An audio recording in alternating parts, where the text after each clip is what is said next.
babwire umugani w'umugabo w'ikijuju yegome harabaye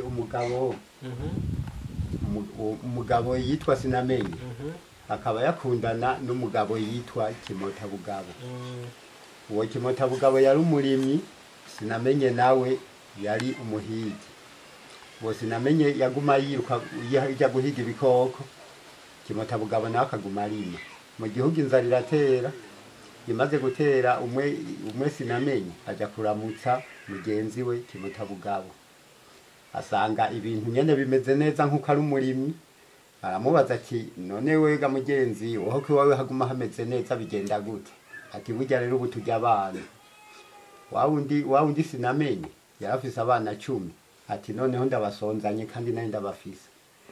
Acahera ku wa mbere amujyana guhiga, amuca umutwe azana agaburira abana.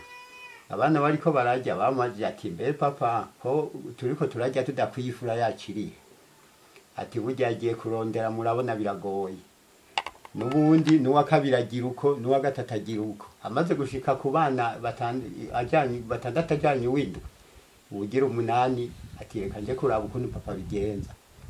Bahise mu ishamba abona afashe wa undagira 7 amuciye umutwe.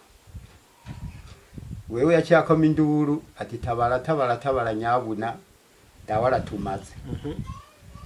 Abantu barashikuka bamaze kumushikira baramubaza ati jewe burye byamugenzanje.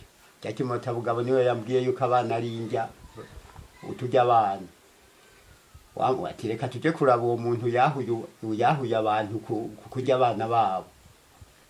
Wa mugabo Kimotabugabo bamushikiriye tewe Sinamenye nyene. Ati nakubwiye kubera dushaje yuko turya iby'abana barondeye, sinakubwiye yuko woja kuzura bakimitwe. Uri Sinamenye bacu bavuga bati garama ngaho rero we wamenje sije no hahera.